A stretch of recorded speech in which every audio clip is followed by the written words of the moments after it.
I'm the successful one. You're just a teacher. My sister bragged for years, even announcing it at my dad's retirement party. So I said, just because your husband's rich doesn't mean you're successful. I'm 34 now, and I teach high school English at a public school a few towns over. It's not glamorous. It doesn't pay six figures. And there are days the kids drive me to the brink of madness. But I genuinely love it. I love the books, the conversations, the moment you see a student's eyes light up because something finally clicks. I've always thought success didn't have to look like loud applause or gold watches. But apparently, not everyone in my family shares that view, especially not my older sister, Veronica. If you met her for 5 seconds, you'd know exactly what I mean. Veronica's always had this way of making every room about her. She doesn't enter, she arrives. Hair perfectly curled, designer bag slung just so over her arm. Wedding ring catching the light with every exaggerated hand gesture. She's 2 years older than me, and she's the kind of woman who talks about manifesting wealth and vibrational frequency, but has never held a job longer than a few months. Her real claim to fame is her husband Greg, a mid-level executive at some real estate development firm with a name like Sterling Hawk and Partners. Rich enough that Veronica doesn't need to work, but not so rich that she can actually justify the way she throws his money around like she married into royalty. My parents, especially my dad, have always tiptoed around Veronica. She was the delicate one, the one who needed a little more support. It started in high school when she would cry over B+s and blame her teachers for not liking her vibe. And it only escalated from there. She failed out of her first college, blamed the toxic dorm energy, and took a semester off to find herself in Bali, aka party, with Australian backpackers on my parents' dime. Meanwhile, I was working 2 jobs, commuting to school, and trying to stretch my meal plan so I could afford books. But despite all that, or maybe because of it, I kept my distance. I figured if I just stayed in my own lane, kept doing what I loved, eventually they'd see the value in it. Or at the very least, leave me alone about it. They didn't. Still, I'd learned to tolerate the jabs over the years, the passive-aggressive comments during holidays, the way Veronica would joke about how I must love being surrounded by hormonal teenagers all day, or how admirable it was that I didn't need material things to be happy. I got good at brushing it off, nodding, smiling, changing the subject. I thought if I didn't give it oxygen, it would burn itself out. Then came Dad's retirement party. It was supposed to be a small gathering, just family and a few of his closest colleagues from the city. He'd spent nearly 4 decades working as an engineer, the kind of man who showed up early, stayed late, and never complained. He didn't care for big shows, so the idea was to keep it simple. My mom rented out a private room at a restaurant he liked, and I volunteered to make a slideshow of his old photos and work projects. I even got a few of his former team members to send in some video messages. It was supposed to be about him. But the moment Veronica walked in 5 minutes late, of course, wearing a backless emerald dress like she was attending the Met Gala, I knew it wouldn't be. She floated into the room, air-kissing everyone, dragging poor Greg behind her like a human credit card. "I'm so sorry we're late," she said to no one in particular. "Traffic was insane. We had to reroute the Tesla through some back roads. Greg didn't the GPS glitch or something. Greg, who always looks like he's on the verge of blinking, helped me in Morse code, nodded mutely." Veronica turned to our dad and gave him a dramatic hug. "Daddy, you look amazing. Retirement is so chic on you." He chuckled awkwardly. "Thanks, pumpkin." I stayed seated sipping my ginger ale and waiting for the evening to settle back into something resembling normal. But as soon as appetizers were served, Veronica began holding court at the table like it was her own farewell tour. "Greg's firm is launching this new complex out in the Hamptons," she said, swirling her wine. "It's going to be like revolutionary. You know, real eco-modern luxury. Honestly, I told him he should hire an influencer to promote it on TikTok. But these corporate types are so behind the curve." I nodded politely. "Sounds high-end."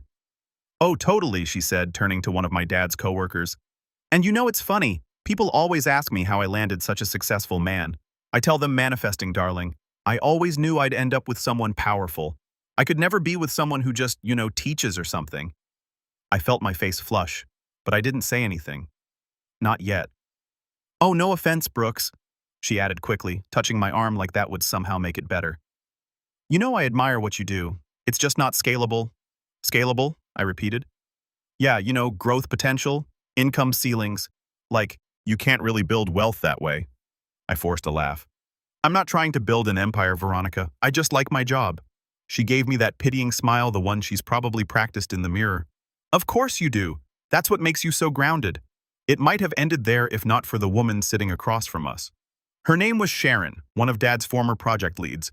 and she'd been quietly observing the whole exchange with the kind of patience only someone who's worked in male-dominated fields for 40 years can muster. "I actually read Brooks's short story collection last month," she said suddenly. "Really impressive work." Veronica's head turned so fast I thought her neck might snap. "You write?" she asked. I nodded, suddenly self-conscious.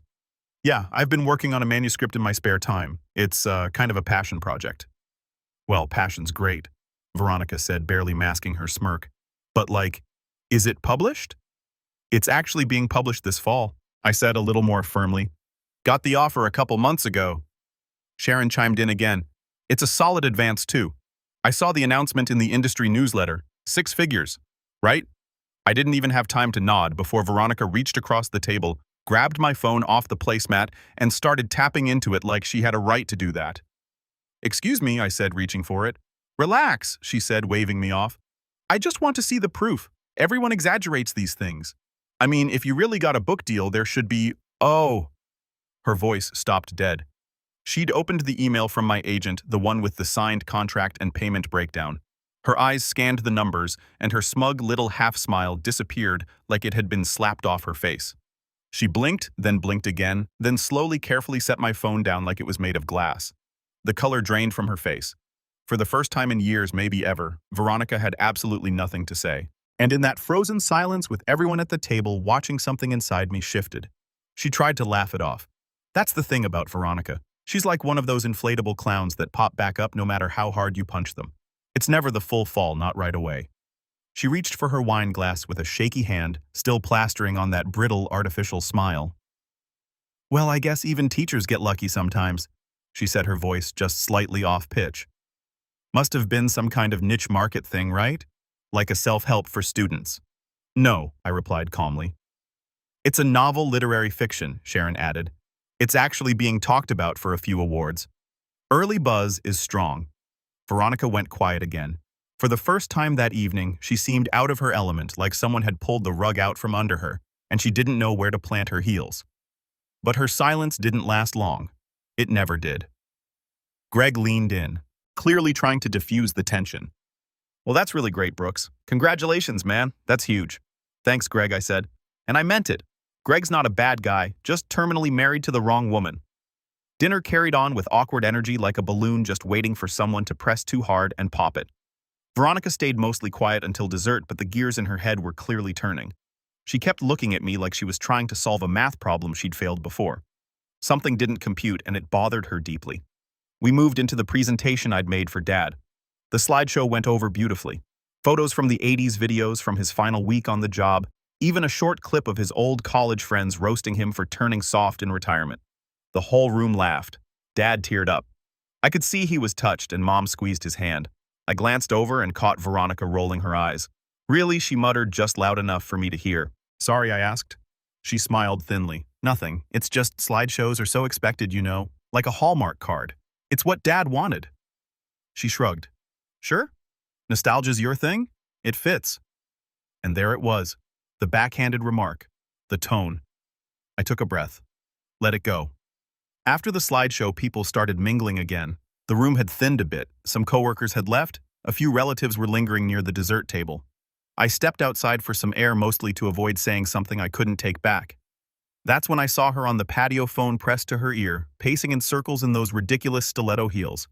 He said 6 figures, but that has to be before taxes. And publishing contracts are never paid out all at once. It's not like he's suddenly rich. He's still just a teacher with a fluke book deal. "Calm down, Mom. I'm not worried. I mean, it's not like he's actually going to make it." She paused, listening. Then lower. "Even if he does, what does that mean? I'm still the one who married into a good family. I don't need a book to prove my worth. He's just trying to feel important." I stepped back inside, quietly, my stomach turning. There's something so uniquely painful about hearing the people who share your blood root against you in real time. Not to your face, not honestly, but in whispers and sideways glances and assumptions made behind closed doors. Later that night, we said our goodbyes. Veronica didn't hug me, just waved and smiled like we were coworkers who barely knew each other. I told my parents I'd call them next week, and I meant it. I wasn't angry, not yet, just tired, drained in that invisible way only family can make you feel. The weeks that followed were strange. At first, there was silence. No text from Veronica, no calls from Mom. But then the group chat lit up one morning with a message from my mother. Mom Brooks, I saw the advance amount on your book. That's quite a surprise, Veronica told me. She said you're handling it responsibly, though. That's good. Me. How did Veronica see the contract, Mom? Oh, she mentioned it slipped out when you showed her something on your phone. Don't be upset. It's just family. I stared at the screen. Something clicked. She hadn't just peeked at my phone during dinner. She'd gone back in later into my email, into my files. Because there's no way my mom would know the exact number unless someone fed it to her. I called her. Veronica told you the exact contract details I asked? Well, she said she saw them. Honey, you should be proud. That kind of money. Mom, I said, keeping my voice level. She read a private email. She opened documents that weren't hers. You think that's okay? There was a pause. She was just curious. It's not like she's going to do anything with it. I hung up, and that's when the real trouble started. 2 days later, I started getting emails from strangers' LinkedIn DMs. A few congrats from people I hadn't spoken to in years. One even asked if I was hiring an assistant now that I was making it big. I was confused until I found the post. Veronica had gone on Facebook, her sacred social soapbox, and written a long, syrupy update about how proud she was of her little brother Brooks, who just landed a massive 6-figure book deal. The post continued. We always knew he was talented, but this just confirms it. From classrooms to book tours, what a glow-up. Don't forget us little people when you're famous. We're already taking bets on whether Oprah calls first. Attached was a screenshot of the contract summary. Redacted, yes, but not well enough. You could still make out the structure, the bullet points, and the total amount before taxes. She'd cropped my email header but forgot to remove the Gmail tab in the screenshot. I stared at the post, nauseated. She made my private career milestone into her moment, like she was the proud parent, the mentor, the reason I'd succeeded. I texted her immediately. Me. Take it down. No response. I called voicemail, so I left a comment. Me. This wasn't yours to share. Please take it down. It got 30 likes in 5 minutes and a dozen responses like, wait, did she post this without asking? And yikes. An hour later, the post vanished. She finally called that evening. Her voice was icy. You embarrassed me in front of my friends. You invaded my privacy. I was celebrating you. You posted a contract screenshot and didn't even ask me. She exhaled dramatically. You've always been so ungrateful. You finally do something noteworthy, and instead of thanking me for helping boost your platform, you shame me publicly. I almost laughed. Helping you, we're using it. I'm your sister Brooks. That means something. Family means you don't humiliate each other over something petty. I hung up again. I didn't trust myself to say anything else. I thought that would be the end of it. She got called out, she backed off. But Veronica never retreats. She regroups. 3 weeks later, my parents invited us both over for dinner. Neutral ground, no drama, they said. Just a simple meal to celebrate Dad's retirement again quietly, this time just us four. I almost said no, but part of me wanted to believe it could be normal again. I should have known better. The moment I walked in, I saw the change, a subtle rearrangement of energy. Mom had set the table with the good plates. Veronica was already seated, sipping wine.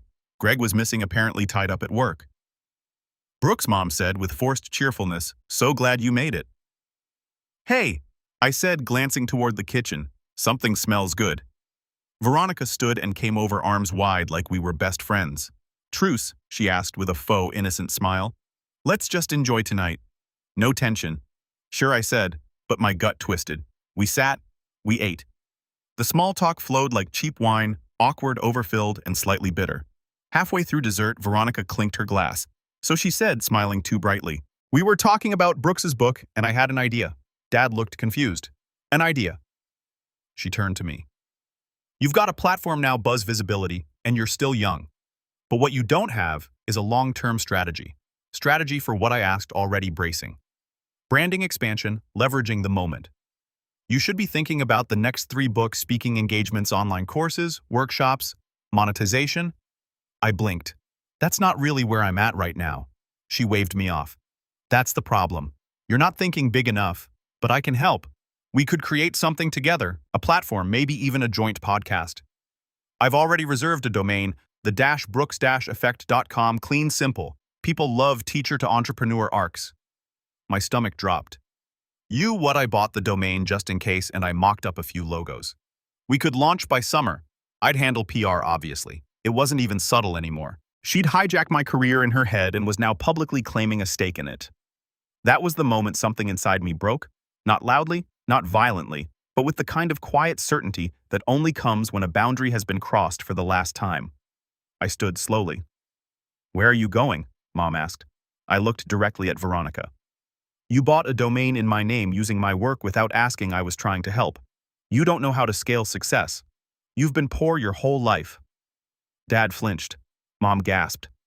I just stared at her and smiled, but not the kind that she expected. Not the polite kind, the kind that says, "You just made the biggest mistake of your life." And I hadn't even begun my revenge yet, but I would soon.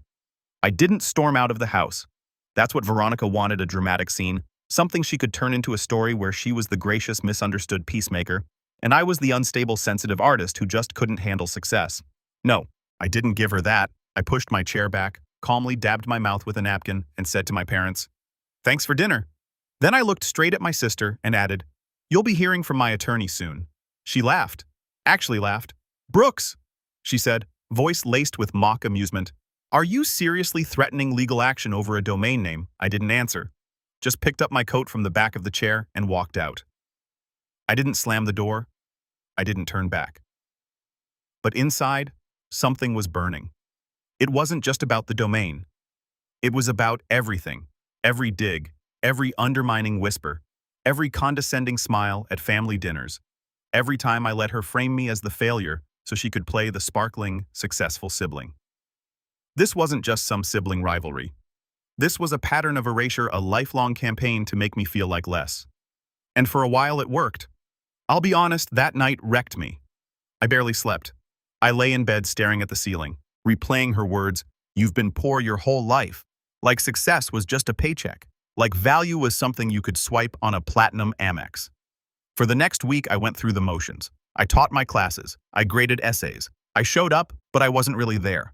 My students noticed. I caught one of them whispering, "He seems kind of off lately." I couldn't blame them. The book deal that had once felt like a personal victory now felt tainted. Instead of joy, I felt watched, used. Like even the one thing I'd worked for outside the family's expectations was now something they believed they could take credit for, or worse, control. Veronica had crossed a line, and my parents didn't even flinch. But I didn't spiral, not this time. Because after the silence, after the ache and the shame and the confusion, something else arrived, something quieter, stronger, more patient resolve.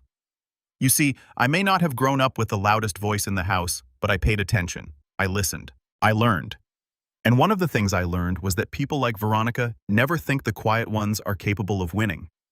They only pay attention to the drama, not the details. And I'd always been good with details. The first thing I did was call my friend Maya, a former classmate from grad school, who now worked at a boutique intellectual property law firm.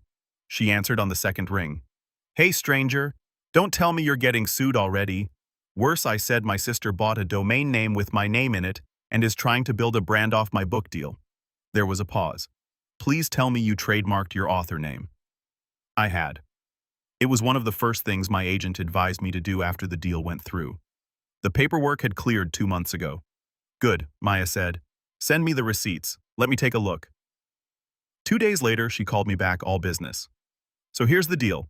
Legally, you've got solid footing. If she's monetizing anything using your registered name, or even attempting to, she's violating both your trademark and your publicity rights. She's claiming it's family." I said that she's just trying to help. Maya snorted. "That argument lasts exactly 30 seconds in a courtroom. Do you want me to send a formal cease and desist?" "Yes," I said. But not yet, because I had an idea. Something bigger. But to pull it off, I needed to rebuild not just legally, but personally. For the first time in years, I started prioritizing myself. I turned my phone off for a few days. No social media, no family group chats. I took long walks after school even when it was cold. I found a used bookstore near my apartment and wandered the aisles for hours. I rediscovered the kind of peace that came from not being in reaction mode all the time. I made a playlist. I meditated. I journaled, something I hadn't done since college. At first it felt awkward, like I was pretending to be someone else. But slowly it helped. It made the thoughts less jumbled, the pain less sharp. Then I got back to work. I met with my publisher again and gave them my revised tour plan. I proposed adding a few workshops for young writers, especially in underfunded schools. They loved the idea, said it aligned perfectly with my story and voice. You're not just another debut novelist, my publicist said. You're a teacher and an author. That's a rare combo. We can build something real around that. I nodded. For the first time since the party, I felt excited again. I started preparing presentations. I built a small team, just 2 former students who were now in college, to help with content and logistics. I paid them fairly, gave them mentorship in return. They were sharp, passionate, ready. We launched a quiet blog, no hype, no big splash. Just thoughtful pieces about the writing process. Classroom stories, advice for balancing creativity and burnout. Slowly, it picked up traction. By the time March rolled around, the pre-orders for the book had doubled. A few teacher TikTokers mentioned it. Then a librarian's post went semi-viral. Suddenly, I was getting emails from schools in 3 different states asking if I'd consider speaking to their students. And through it all, I kept my head down. I didn't post passive-aggressive subtweets. I didn't feed the fire. I just kept building. But I wasn't ignoring Veronica. Oh no, I was watching. Because while I was rebuilding, she was spinning out in that slow, unraveling way only narcissists do when they realize the narrative is slipping from their hands. She started posting vague statuses like some people can't handle success in others. Sad. Then there were cryptic Instagram stories, filtered selfies with captions like, "Let them hate. Queens keep shining." But the best part? She tried to launch the website anyway, thebrookseffect.com. It went live on a Tuesday. It had a stock photo header, a pixelated logo, and a paragraph that read like a poorly written LinkedIn bio. Welcome to the Brooks Effect, your new favorite space for lifestyle inspiration, creative writing tips, and entrepreneurial motivation. Brought to you by the sibling team behind one of 2025's most anticipated debut novels. I almost choked on my coffee. She'd listed herself as brand director. She'd even put a fake contact email, brookscoaching@gmail.com, and a booking form. The audacity. The absolute gall. But I didn't react, not publicly. I just forwarded the link to Maya. She replied within minutes. Maya, she really did it. Oh, this is going to be fun. Sending the cease and desist today. Want me to BCC you me? Yes, but give her 48 hours. I want to see what she does first. And that 48 hours, hoo boy. She started to name people I'd worked with, bloggers, librarians, even my publisher's intern, asking if they'd like to be featured on her new site. One of them forwarded the message to me with a note. Did you approve this? I didn't respond. I just waited. Then came the cease and desist. It was a thing of beauty. Precise, unemotional, legal perfection. She didn't respond for 2 days. Then finally I got a text. Veronica, seriously? A cease and desist over a harmless website. You're acting like I stole your identity. I didn't answer. 10 minutes later, another one. Veronica, you're being dramatic. I was trying to support your brand. You're not exactly a PR genius, Brooks. Still, I stayed silent. Let her spiral. Let her show her true colors without interference.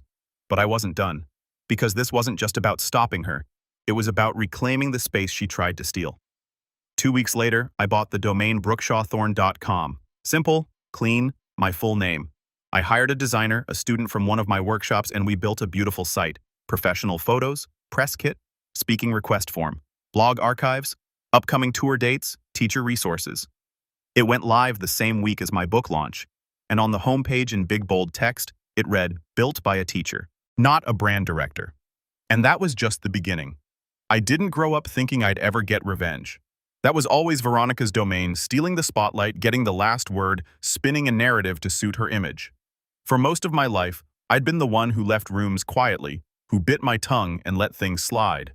But something changed the day she claimed ownership of my story, then paraded it like it was hers to sell. I think some people mistake revenge for rage. But real revenge, the lasting kind, isn't loud. It's not violent or hasty. It's quiet. It's patient. It's a chess match where you don't flinch even when the queen falls, because you know the king's next. And I had spent my entire life learning how to wait. By the time my website went live and the book tour kicked off, I had already mapped the entire plan. Not out of spite, not to be cruel. But because there comes a point where you stop protecting the people who keep cutting you, even if they share your last name, especially when they weaponize that name against you. The first step was to reclaim my identity publicly. I leaned into the book's success, yes, but I also leaned into me. I gave interviews where I talked about teaching in underfunded schools, about the quiet kids who never got picked first, about how literature gave me a voice when I didn't have one. I wasn't flashy, I wasn't dramatic, I was real. and people responded. Articles started coming out with headlines like, "The teacher who turned his after-school scribbles into a book deal." Brooks Hawthorne is the introvert championing young writers everywhere. I didn't feed these stories. I didn't need to. I just kept showing up quietly, consistent. And in contrast to Veronica's social media hurricane of self-promotion, it made her look desperate. But my favorite moment came about a month into the tour when an interviewer for a regional NPR affiliate asked, "There's been some online buzz around your sister's now-deleted website, The Brooks Effect. Care to comment?" I smiled into the microphone and said, "I think it's always fascinating when people try to attach themselves to a story they didn't write." There was a pause. Then the host chuckled and said, "Fair enough." The next step of the plan wasn't media, it was people. See, if Veronica's superpower was performance, mine had always been connection. I didn't need to impress strangers at dinner parties or wear $600 shoes to feel validated. I built relationships. I mentored. I listened. And now that meant I had allies. Former students, librarians, fellow teachers, independent bookstore owners, people who had no interest in glitz or hype, but who respected hard work and authenticity. One of those people was Dr. Evelyn Tan, a professor I'd met at a teaching conference years ago. She ran a literacy initiative that brought authors into underserved schools for live readings and workshops. When she reached out and asked if I'd headline the program's spring event, I said yes, without hesitation. It wasn't a huge media event, no press releases or flashing lights, just a gym full of kids and folding chairs, half of them pretending not to care until they heard me read a passage that sounded like them. That was real. That was grounding. But I wasn't just doing good for the sake of it. This was still the setup. Because during one of those school visits, a girl came up to me afterward and said my sister's trying to copy me too. She takes credit for stuff I do, but no one believes me. And I looked at her and said, "Then you keep the receipts. One day, you'll show them exactly who you are." The next morning, I started working on a video. It wasn't a vlog, it wasn't clickbait, it was a quiet, beautifully shot, short documentary 5 minutes long. Just me talking about the process of writing the book, teaching full-time while editing late into the night, and the moment I got the email from my agent. I included early drafts, rejection emails, photos from my classroom. I ended it by saying, "No one gets to write your story, but you." We posted it on my site and shared it with a few teacher networks. It went viral within 2 days. And that's when I moved to the next phase, the paper trail. I'd been keeping everything. Every text, every screenshot, every voicemail, even the voice memo I'd secretly recorded during that infamous dinner at my parents' house, the one where Veronica admitted to reserving my domain and mocking my lack of scalability. My lawyer Maya helped me compile it into a single legal brief, neatly organized, time-stamped, and annotated. Then I sent it to my publisher. Not to sue Veronica. That wasn't the point. I sent it so they'd know the truth, that anything coming from her under my name or adjacent to my image was unauthorized. They were grateful. They'd been getting strange emails pitches from someone claiming to be Brooks's branding consultant. They were starting to wonder if I was quietly hiring PR on the side. Nope, just Veronica. So they blocked her IP from the back end of the site. Then they sent her a formal notice, cease and desist. Again, she didn't respond this time. I think she finally started to get it. But just in case she didn't, I took things one step further. I reached out to Greg. Now, Greg and I weren't close. We never had been. But I had something he wanted: stability. Veronica had been spending recklessly for months, throwing elaborate themed parties, ordering high-end photo shoots, claiming she was building an image. And Greg, well, he'd been covering those bills. I invited him to a quiet lunch. Neutral ground, a coffee shop, nothing fancy. He looked tired. "I know why you called," he said before I even ordered. "You do?" "She's out of control," he said, rubbing his temples. "She won't listen to me anymore. She thinks she's, I don't know, a mogul." I nodded. "I'm not here to cause drama. I just want it to stop. All of it. The fake PR, the domain stuff, the branding claims. I want her to understand this is not her story to sell." He leaned back. "You're not the first person she's done this to." That caught me off guard. "What do you mean?" "She used to pretend she ran Greg Jr.'s school fundraiser, took all the credit even though I did most of the organizing. Same with the neighborhood charity gala. She kept saying if her name was attached, people would pay attention." I paused. "So you know this isn't new?" He nodded slowly.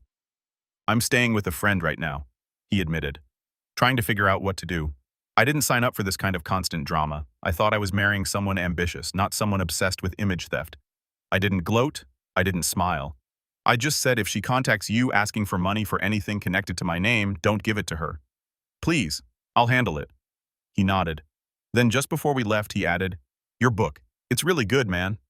I blinked. "You read it." He shrugged. Veronica left a copy on the counter. I started reading it one night when I couldn't sleep. Couldn't put it down. The scene with the student and the locker note hit hard. "Thanks," I said, genuinely moved. "That means a lot." And it did. Because Greg had always been Veronica's silent shadow. But shadows have eyes. When I got home that night, I found an email waiting for me. It was from a producer. She worked with a well-known podcast that focused on family dynamics and personal transformations. She'd seen the viral short doc. She wanted to know if I'd be open to telling my story, not just the book, but the personal journey behind it. Normally, I would have hesitated, but I was done hiding, so I said yes. We recorded a 2-part episode, me sharing my experience growing up in Veronica's shadow, how the book was born out of that quiet pain, and how I finally decided to stop letting her define me. I didn't name her. I didn't have to. The truth doesn't need a spotlight.